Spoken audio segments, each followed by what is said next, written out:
Hello everyone, welcome back my mini blog. আর আজকে একটা নতুন জিনিস দেখাবো। আর আজকের রান্নাটা করছে আমার বর।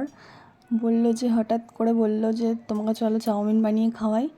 এই দেখো চাউমিন বানাচ্ছে, চাউমিনটা সেদ্ধ করা হয়ে গেছে। এবার হচ্ছে মাংসগুলোকে ভেজে নিচ্ছে ও। আর ও কিন্তু রান্না করতে পারে না, হঠাৎ করে আমাকে বললো যে তোমাকে চাউমিন বানিয়ে খাওয়াবো।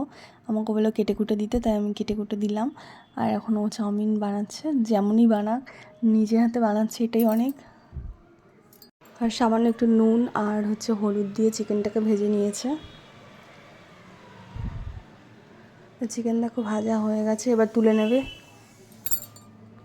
চিকেন ভাজা হয়ে গেছে, এখন ওই তেলেই ডিম ভাজছে।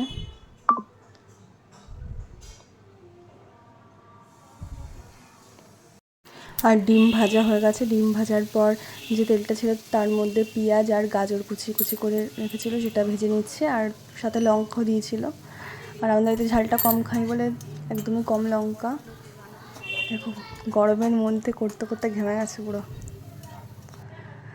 তারপরে ভাজা ভাজা হয়ে গেলে চাউমিনটা দিয়ে দিয়েছিল। তারপর চাউমিনের মধ্যে সয়া সস দিয়েছিল। সয়া সস দেওয়ার পর ভালো করে নাড়াচাড়া দিয়ে মিশিয়ে নিচ্ছিল চাউমিনের সাথে। আর তারপরে যে ডিম আর চিকেন ভেজে রাখা হয়েছিল সেগুলো সব দিয়ে দিয়েছে, দিয়ে ভালো করে নাড়াচাড়া দিয়ে নিয়েছে। আর এর উপরে দিয়েছিল চাউমিন মশলা। আর ভালো করে নাড়াচাড়া করে চাউমিনটা নামিয়ে নিয়েছিল। আর চাউমিন হয়ে গেছিলো রেডি। ওর নাড়াচাড়া দেখে তো বুঝতেই পারছো ও রান্না করতে পারে না। আর চাউমিনটা সত্যি খুব ভালো হয়েছিল, টেস্ট হয়েছিল, কিন্তু চাউমিনের সেদ্ধটা একটু বেশি হয়ে গেছিলো।